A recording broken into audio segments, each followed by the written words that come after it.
नमस्कार। जय तंत्र मंत्र केंद्र में मैं आप सबका हार्दिक स्वागत एवं अभिनंदन करता हूं। मेरे प्रिय भाई बहनों, YouTube पर पहली बार यमुना योगिनी की साधना आज मैं बताने जा रहा हूं, जिसके लिए आपको हमारा वीडियो अंत तक देखना पड़ेगा।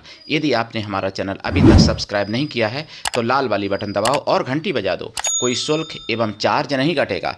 आप हमारे वीडियो को फेसबुक पर, व्हाट्सएप पर, ट्विटर अकाउंट के माध्यम से और इंस्टाग्राम पर अधिक से अधिक शेयर करें। लाइक और कमेंट करना भी आपका धर्म है। दुनिया में जिसका कोई नहीं, मैं उसका हूँ। यदि आपको अपनों ने धोखा दिया है अथवा आपको परायों ने धोखा दिया है तो आप एक बार मुझे अवश्य आजमाएं। हमारा मोबाइल नंबर है 9305 63 71 73। हमसे बात करने का टाइम भारतीय टाइम के अनुसार दिन में दोपहर 12 बजे से 2 बजे के बीच का है। यदि आप सच्चा पवित्र निस्वार्थ दिव्य प्रेम पाना चाहते हैं अथवा सच्चा पवित्र निस्वार्थ दिव्य प्रेम देना चाहते हैं तो आपका स्थान मेरे लिए मेरे प्राणों से भी करोड़ों गुना ऊपर है। मैं राष्ट्रीय अध्यक्ष कृष्णा दल एवं महामंडलेश्वर आप सबसे निवेदन करता हूं, यदि आप मानवतावादी हैं अथवा आप सनातनी हैं तो मुझसे ज़रूर जुड़ें। यदि आप में योग्यता हुई तो मैं आपको पदाधिकारी भी बनाऊंगा अपने संगठन कृष्णा दल में। ये कृष्णा दल हमारा आपका सबका एक परिवार है।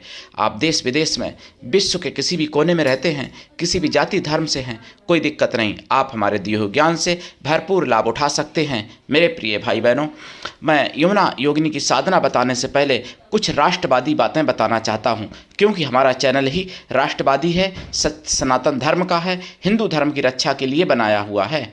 मेरे प्रिय भाई बहनों, आपको सावधान बहुत ज़रूरी और बहुत ज़्यादा रहना चाहिए। जैसा कि मैंने बताया आपको, मैं बता रहा हूँ, सोलापुर में, महाराष्ट्र के सोलापुर में देखो बचना आपको पड़ेगा। सरकारें नहीं बचाने आ जाएंगी। आप सोचो कि डबल इंजन की सरकार है, आप सोचो मैं पुलिस को बुला लूँगा। पुलिस के भरोसे कोई नहीं बच पाता है। मेरे प्रिय भाई बहनों, सोलापुर में एक 16 साल की नाबालिग हिंदू बच्ची, जिसको एक इजराइल शेख नाम का मुस्लिम, जिसने यानी झूठा प्रेम जाल में फंसाया और उसके बाद उसके साथ दुष्कर्म किया, शहर काजी तक ले गया, उसके साथ निकाह किया, धर्म परिवर्तन कराया। वहाँ वकील ने भी कह दिया कि धर्म परिवर्तन कराने मतलब शादी करने के लिए धर्म परिवर्तन आवश्यक है, तो कानून के आड़ में धर्मांतरण किया जाता है। मेरे प्रिय भाई बहनों, हालांकि वहाँ वकील समेत 3 लोग गिरफ्तार हुए, 5 लोगों पर नाम और है, 5 लोगों को और गिरफ्तार होना चाहिए वहाँ पर, लेकिन वो अभी हुए नहीं हुए मुझे नहीं पता। सुदर्शन चैनल पर मैंने ये खबर सुनी है। आपको बता दूं, ये खबर सुनी है मैंने यानी 9 और 10 फरवरी 2026। मेरे प्रिय भाई बहनों, इसलिए मैं आपसे हमेशा कहता हूं कि आप जागोगे तभी बच पाओगे, बिना जागे नहीं बच सकते। मेरे प्रिय भाई बहनों, दूसरी घटना मैं आपको बता रहा हूं। ये घटना भोपाल से है, मध्य प्रदेश भोपाल में भी राजधानी है और भोपाल में भी डबल इंजन की ही सरकार है। लेकिन एक हापुड़ में जामिया स्कूल का पढ़ा हुआ, मतलब मदरसा का पढ़ा हुआ एक मुस्लिम जो आया, नाम तो उसका बहाना तो था कि हम काम करने आए भोपाल में, लेकिन उसने कई हिंदू लड़कियों को फंसाया। यहाँ तक कि लोग बता रहे हैं कि हजारों अश्लील वीडियो निकले उसके मोबाइल से। गिरफ्तार तो हुआ, लेकिन मेरे प्रिय भाई बहनों, हिंदुओं की ना जाने कितनी बहनों का, बच्चियों का जीवन इसने बर्बाद कर दिया होगा। ऐसे सुअर कितने घूम रहे हैं, उनको सबको आपको समझना है और उन सभी सुअरों से आपको बचना है। मेरे प्रिय भाई बहनों, ऐसे सुअरों का एक ही इलाज है, केवल फांसी और कुछ भी नहीं। मेरे प्रिय भाई बहनों, यदि आप चाहते हो कि हिंदू धर्म बचे, देखिए बांग्लादेश में भी कभी हमारे आप जैसा हिंदू था, वहाँ भी भाईचारे की बात करते थे लोग, लेकिन वहाँ क्या हुआ देखा ना आप लोगों ने। मुर्शिदाबाद में क्या हुआ, पश्चिम बंगाल में, केरला में क्या हुआ, केरला स्टोरी देख लेना। कश्मीर में क्या हुआ, कश्मीर फाइल्स देख लेना।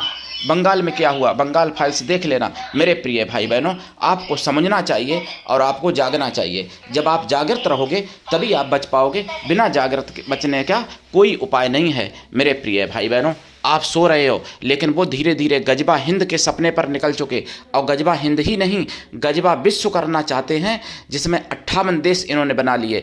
13 देश तो इन्होंने बच्चे पैदा करके बनाए और बाकी सारे, मतलब 13 देश तलवार के बल पर बनाए और बाकी सारे देश इन्होंने केवल बच्चे पैदा करके, यानी जनसंख्या बढ़ा के बनाए हैं। तो आपको समझना पड़ेगा, जागना पड़ेगा, तभी आप बच सकते हो। आप अगर सोचोगे कि हम दो हमारे दो, तो तुम्हारी कोठी में रहने वाला, तुम्हारे बड़े बड़े बंगले हैं उसमें रहने वाला कौन आएगा? केवल यही लोग तो रहेंगे ना। इसलिए आपको जागना चाहिए और जागृत होना चाहिए मेरे प्रिय भाई बहनों। अब मैं आपको बताऊं, कई नोएडा की कहानी ऐसी है, कई दिल्ली की, और दिल्ली की नहीं पूरे भारत में ऐसी कहानी है कि किसी के मान लो 2 बच्चे हैं और 2 बच्चे हैं, एक बच्चा चला गया पढ़ने लिखने के बाद में योग्य बन गया, चला गया विदेश, अमेरिका चला गया, या मान लो जापान चला गया, कहीं चला गया A to Z, और दूसरा बेटा या बेटी उसका कोई अब्दुल भगा के ले गया उसको, या मान लो वो भी पढ़े लिख के कोई अधिकारी बन गई। अब कोठी में कौन बचा? क्योंकि 2 ही है रहने वाले, कोठी में कौन बचा? बुजुर्ग लोग।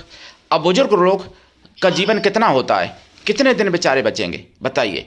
तो फिर उनमें रहने वाला कौन होगा? भाई अब्दुल और भाई अहमद और भाई तो होंगे सब। तो इसलिए आपको जनसंख्या अपनी बढ़ानी चाहिए और मुसलमानों की जनसंख्या रोकनी चाहिए, तभी आप अनुपात को बदल सकते हो। नहीं तो आप गूगल करके देख लीजिएगा, जब भारत आज़ाद हुआ था तब कितने हिंदू थे, कितने मुस्लिम थे। उसके बाद में पाकिस्तान ले लिया, बांग्लादेश ले लिया। और मैं आपको बता दूं, आप कहते हो कि गजबा हिंद कहाँ हुआ? भैया 33% भारत बचा है और गजबा हिंद हो गया ना। बांग्लादेश हुआ ना गजबा, पाकिस्तान हुआ ना, अफगानिस्तान हुआ ना, तालिबान हुआ ना, इंडोनेशिया हुई ना, और वो मालदीव हुआ ना, तुर्किस्तान हुआ ना। कितने मैं बताऊं, यानी 70% भारत गजबा हिंद हो चुका है। अब बचे 29 प्रदेश भारत में, अभी 29 प्रदेश हैं, पहले 29 नहीं थे, कट के बन गए। तो 29 प्रदेश जो बचे हैं उनमें भी 13 प्रदेश हिंदुओं से अल्पसंख्यक हो चुके हैं। मेवात में 118 गांव ऐसे हैं जो हिंदू विहीन हो चुके हैं। फिर भी आप कहते हो कि मेरी हस्ती कभी नहीं मिटने वाली। अरे भाई, कैसे आप कह सकते हो ये बात को मेरे प्रिय भाई बहनों? इसलिए मैं आपको जागृत करना चाहता हूं और चाहता हूं कि आप हिंदू एकजुट रहें, संगठित रहें। आप लोग भाई भाई में लड़ते हो, जात जाति में लड़ते हो, पड़ोसी पड़ोसी में लड़ते हो। मैं कहता हूं आप सभी भाई बहनों को एकजुट करो। अगर आपका कोई हिंदू है, भले वो दूसरी जात का हो, जात से उठ के काम करो। पहलगांव में जात नहीं पूछी गई थी, केरला स्टोरी में जात नहीं पूछी है, कश्मीर में जात नहीं पूछी है, बांग्लादेश में जात नहीं पूछी जा रही है। वहाँ हिंदुओं को यानी बहुत बुरी मौत, तड़पा तड़पा के मारा जा रहा है। वहाँ माताओं बहनों के साथ दुष्कर्म हो रहा है, जात पूछ के नहीं हो रहा है बांग्लादेश में। तो आपके घर पर भी अगर ये होगा तो तुम्हारी जात नहीं पूछी जाएगी। इसलिए अभी आप जाग जाओ, अभी समय है मेरे प्रिय भाई बहनों। अब मैं आपको यमुना योगिनी की साधना बताता हूँ। ये यमुना योगिनी माता जो हैं, ये माता रूप में सिद्ध की जाती हैं, और वैसे भगवान कृष्ण की भी ये शक्ति हैं, क्योंकि कृष्ण भगवान की जो कालिंदी उनकी पत्नी थी, उन्हीं की ये सेविका हैं जिनको यमुना योगिनी के नाम से जाना जाता है। और ये यमुना योगिनी यमुना देवी की शक्ति हैं। यमुना को ही कालिंदी कहते हैं, उन्हीं को जमुना कहते हैं, उन्हीं को मतलब यमुना कहते हैं, उन्हीं को मगर मतलब उन्हीं को कूर्म वाहिनी भी कहते हैं, क्योंकि उनका कूर्म वाहन है मेरे प्रिय भाई बहनों। तो यमुना योगिनी की साधना करने से पहले मैं आपको बता दूं, आपको लाइफ टाइम शुद्ध शाकाहारी रहना पड़ेगा। शुद्ध शाकाहारी बन जाइए अगर आप मांसाहारी हैं तो।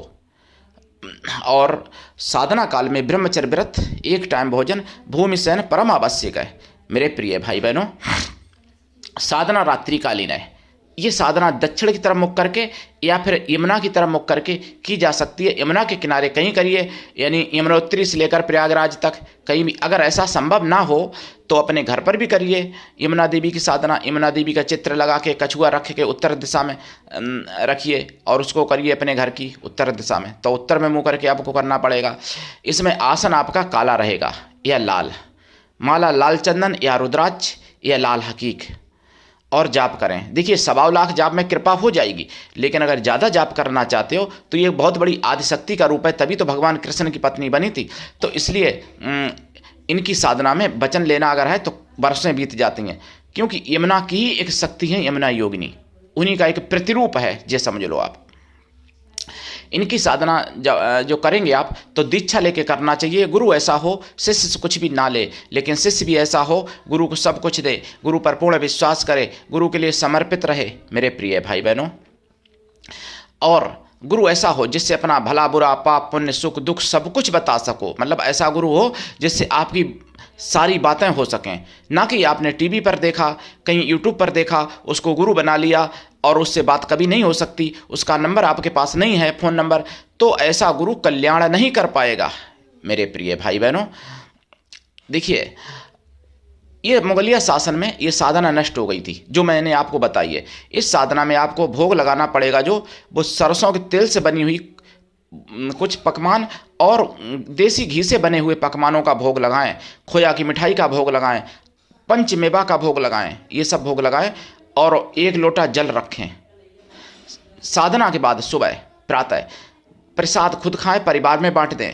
1 लोटा जल रखा है वो पीपल पर चढ़ा दें और जाप करें। जाप का दशांश हवन भी करें, हवन का दशांश तर्पण करें, तर्पण का दशांश मार्जन करें, मार्जन का दशांश पवित्र ब्राह्मण पतिव्रता स्वासिनी स्त्रियों को भोजन करा दें अथवा पवित्र ब्राह्मण कन्याओं को भोजन करा दें। कन्या या स्त्रियां किसी भी जाति वर्ग की हो सकती हैं भोजन कराने के लिए, लेकिन वो मन से तन से पवित्र हों एवं शुद्ध शाकाहारी हों।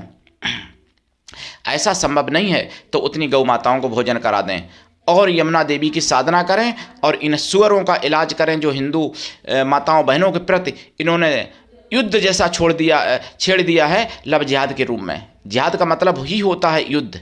मेरे प्रिय भाई बहनों, अब तो शिक्षा जिहाद और भिक्षा जिहाद, मल जिहाद, मूत्र जिहाद, थूक जिहाद, लव जिहाद, लैंड जिहाद, मंत्र जिहाद, तंत्र जिहाद और न जाने कितनी हजारों प्रकार की जिहादें ये चला रहे हैं। तो इन सुअरों को पहचानिए और इनसे बच के रहिए।